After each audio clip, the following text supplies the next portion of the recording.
오늘의 영상은 결론은 이겁니다. 지금은 빠르게 돈 버는 장이 아니라 현금 비중과 원칙을 지키는 사람이 살아남는 장입니다. 은퇴 후 자산 관리가 필요할 땐 어우알은 은퇴를 준비하는 투자자라면 꼭 알아야 할 자산 관리 솔루션입니다. 15년 경력의 밸런스 투자 아카데미 연구이사 우상현 고우가 직접 진단하고 방향을 제시합니다.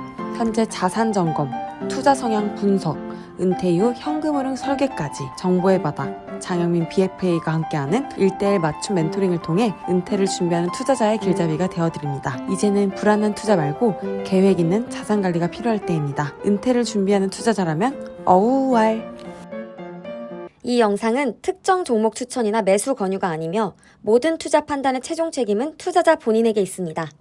분석은 참고 자료일 뿐 매매는 스스로의 기준을 세운 뒤 결정하시길 바랍니다. 안녕하세요. 정보의 바다입니다. 오늘은 시장이 왜 이렇게 들썩이는가, 그리고 그 중심에서 STO와 스페이스X라는 두 개의 재료가 동시에 붙으면서 주목받고 있는 미래에셋 증권을 차트, 재무, 재료 이렇게 3박자 분석법으로 분석해볼게요. 오늘의 영상은 결론은 이겁니다. 지금은 빠르게 돈 버는 장이 아니라 현금 비중과 원칙을 지키는 사람이 살아남는 장입니다. 그리고 미래에셋 증권은 그 변동성 한가운데에 테마와 제도 변화의 수혜를 동시에 받는 대표적으로 떠오르고 있습니다. 여러분, 제가 지난주 일요일에 공개한 휴림로브 기억하시죠? 월요일날 바로 상한가 마감, 그 다음날 거래 정지. 이날 NXT 시장에서 급락이 많이 나왔었죠? 거래 정지가 차라리 다행이라는 날이었어요. 그리고 그 다음날 2연속 상한가, 그리고 그 다음날 거래 정지, 그리고 그 다음날 하한가 마감을 하였습니다. 차트를 보면 거래가 터지면서 장대 음봉이 나왔죠. 기술적으로 분석했을 때 좋지 않은 시그널일 수 있어요.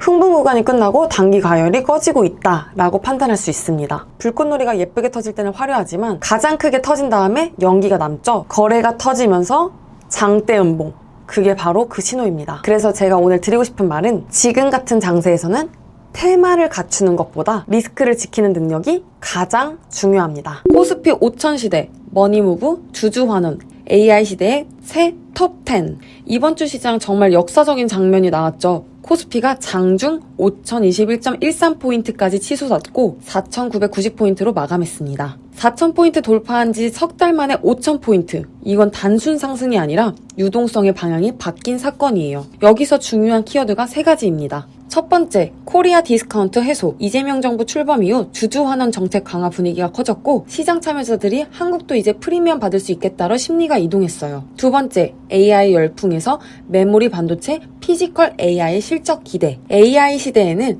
반도체가 기름이고 로보틱스는 엔진입니다. 기름과 엔진이 동시에 필요해요. 그래서 관련 기업이 시장의 중심으로 왔습니다. 세 번째, 부동산 대출 규제로 주식시장으로 자금 이동. 이걸 머니무브라고 표현하는데요. 부동산이 막히면 자금은 갈 곳을 찾습니다. 그때 가장 큰 바다, 가장 큰 놀이터가 주식시장이죠. 그리고 이 변화가 시총 톱10을 바꿨습니다. 2023년에 2차 전지 중심이 강했지만 2026년 1월 23일 기준으로는 방산, 조선, 로봇, AI가 더 강하게 들어왔어요. 하나 에어로스페이스, HD 현대중공업 같은 기업이 탑10에 들어온 건 상징적입니다. 이런 장세에서는 사람들이 흔히 포모를 느껴요. 나는 못 벌면 어떡하지? 그래서 신용거래가 늘고 B2가 커지고 대기자금이 빠지고. 그런데 이게 가장 위험한 포인트입니다. 돈이 빨리 들어오면 돈이 빨리 나가기도 합니다. 오늘의 장세 진단. 코스피는 숨고르기, 코스닥은 강세. 현재 코스피는 약세 흐름이 보이지만 코스닥은 상대적으로 강합니다. 이건 어떤 신호냐면 코스피는 큰 흐름은 좋지만 단기 과열은 시키는 중. 코스닥은 테마 중심으로 자금이 빠르게 돌고 있음. 일주일 사이에 로봇, 자율주행, 전고체, 원전조선 이렇게 주도 업종이 바뀌는 속도가 너무 빨라졌습니다. 이럴 때는 공격적 매매보다 보수적 대응이 맞습니다. 저는 개인적으로 현금 비중을 늘려야 할 시기라고 봅니다. 오늘의 주간 원픽, STO 테마가 시장을 견인했다. 2026년 1월 23일 금요일, 오늘 시장을 견인한 건 STO, 토큰 증권이었습니다. 주도 산업이 강할 때는 특징이 있어요. 대장주만 오르는 게 아니라 쫄개주가 많이 붙습니다. 즉, 같이 움직이는 종목의 숫자가 늘어날수록 테마는 강해져요. 거래대금 상위 30위 안에 네이버, 카카오페이, 미래에셋증권, 카카오, 다날, NHN, KCP, STO 연간 종목으로 돈이 몰렸다는 걸 포착할 수 있었습니다. 그래서 오늘의 원픽은 한 문장으로 정리하면 미래에셋증권, STO 관련주, 주주환원 정책 수혜주, 스페이스X IPO 수혜주. 법이 열리면 시장이 열린다. STO를 쉽게 비유하면 이거예요. 종이로 하던 증권을 블록체인 디지털 등기로 바꿔서 더 빠르고 투명하게 유통시키는 것. 핵심은 제도권 편입입니다. 이미 STO 관련 자본시장법, 전자증권법 개정안이 국회를 통과했고 이제 시장은 시행과 확산의 속도를 보게 돼요. 디지털 자산이 제도권으로 편입되면 증권사는 투자 중개업자로 브로커 리지 영역이 확장된다. STO 플랫폼은 발행, 결제, 유통, 보관으로 나뉘는데 단기적으로는 거래, 결제, 보관 인프라가 먼저 부각된다. 즉 말만 하는 회사보다 인프라를 갖춘 회사가 먼저 먹습니다. 미래에셋증권이 STO 최대 수혜로 거론되는 이유. 미래에셋증권이 왜 최대 수혜주로 이야기되냐? 여기엔 구체적인 행동이 있어요. 국내 코빗 인수로 인프라 확보, 해외 홍콩 법인 산하 디지털 법인 설립, 글로벌 MTS 개편 추진. 이건 언젠가 해볼게요가 아니라 이미 움직이고 있는 그림이에요. 그리고 요즘 시장은 특히 그림이 그려지는 종목을 좋아합니다. 실적이 당장 크게 찍히기 전에 구조 변화의 파도에 올라탈 종목을 먼저 끌어올리는 경향이 있어요. 원화 스테이블 코인, RWA, STO 연결고리. STO는 디지털로 바뀐 증권이고 스테이블 코인은 디지털 시대의 결제 수단입니다. 즉, 시장이 커지려면 주식을 만들기만으로는 부족하고 돈이 오가게 해야 해요. 달러 스테이블 코인 시총이 압도적으로 크고 아시아 통합회그는 매우 작습니다. 한국도 원화 기반 결제 수단을 고민할 수밖에 없죠. 그리고 RWA, STO에서 원화 스테이블 코인을 결제 수단으로 활용할 수 있다면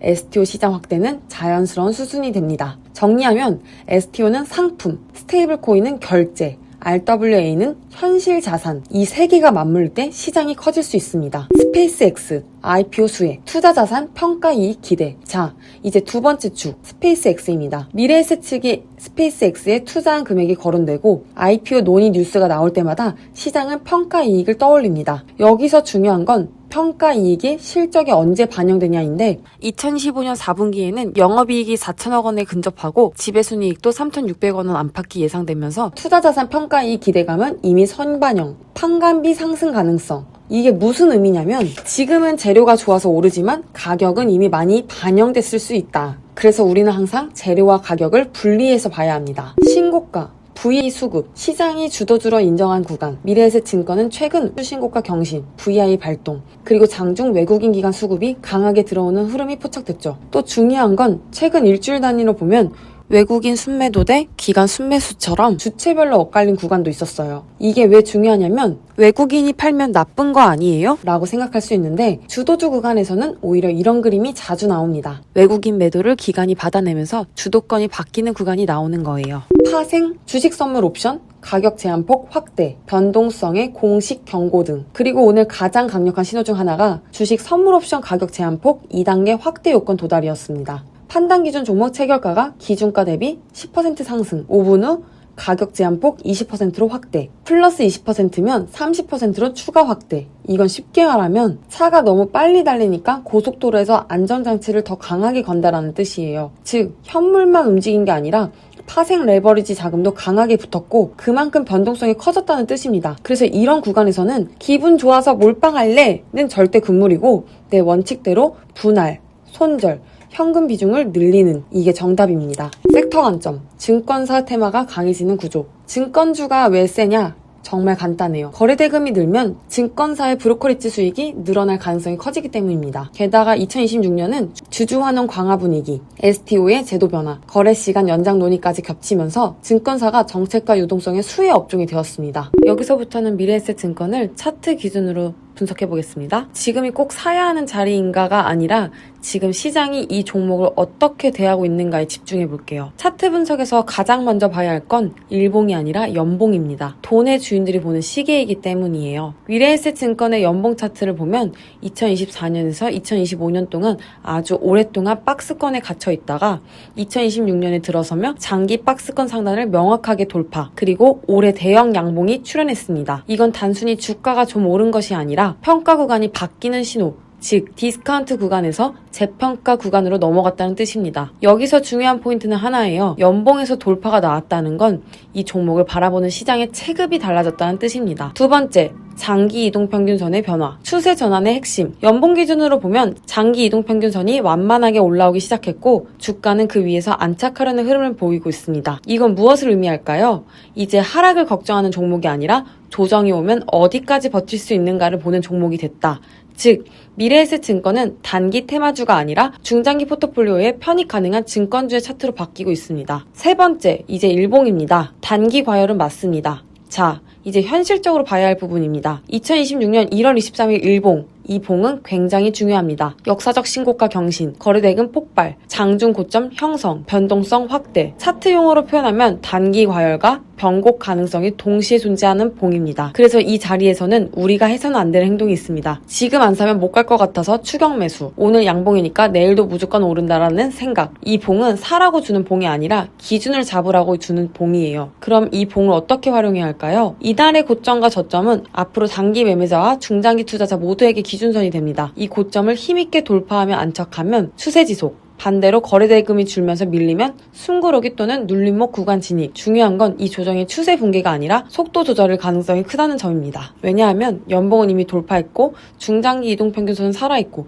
이 종목은 이야기가 끝난 종목이 아니기 때문입니다. 정리해드리면 장기 박스권 돌파, 구조적 재평가 시작, 단기 과열, 변동성 확대, 추격보다는 분할 조정 대응 시점. 그래서 미래에셋증권은 지금 못 산 게 아쉬운 종목이 아니라 어떻게 대응할지를 고민해야 하는 종목입니다. 여기서부터는 여러분들이 가장 좋아하는 고포인트, 스탑포인트를 초보도 실전 쓸 수 있게 정리해볼게요. 고포인트, 첫 번째, STO 법제와 관련 후속 일정이 구체화될 때, 시행 시점, 사업자 요건, 인프라 구축 뉴스 등. 두 번째, 외국인 수급이 연속으로 불어날 때, 하루 반짝이 아니라 3에서 5거래일 이상 누적 흐름. 세 번째, 거래대금이 유지되며 조정이 짧고 얇게 나올 때, 강한 종목은 조정이 와도 빨리 끝나는 경향이 있습니다. 네 번째, 섹터 전체가 동방 강세일 때 대장만 오르는 장보다 대장, 다수 후발주가 같이 오르는 장이 강합니다. 스탑 포인트, 첫 번째, VI 파생 확대 이후 장대 음봉 출현, 거래대금 급증. 이 조합은 단기 과열 해소 신호일 수 있습니다. 두 번째,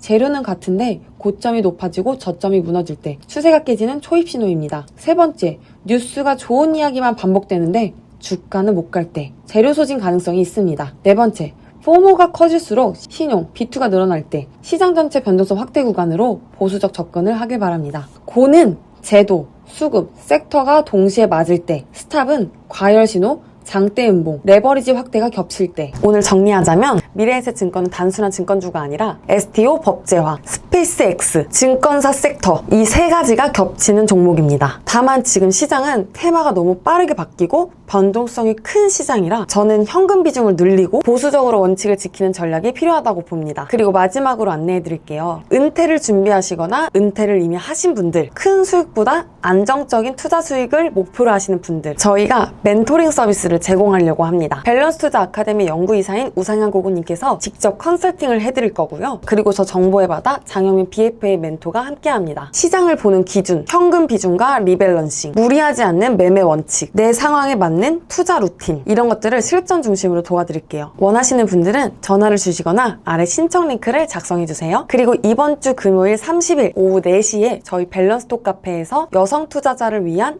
여성 투자 세미나를 진행을 합니다. 커피 한 잔 마시면서 속성으로 주식을 배우고 싶은 여성 투자자분들은 부담 없이 오셔서 차트는 어떻게 봐야 하는지, 원칙은 어떻게 세워야 하는지 함께 정리해 드릴게요. 네, 그럼 여성 투자자분들 아래 고정 댓글 링크를 통해서 많은 신청 부탁드리겠습니다. 그럼 저는 다음 영상에서 뵙도록 하겠습니다. 백주 여러분들, 선곡투자 화이팅입니다.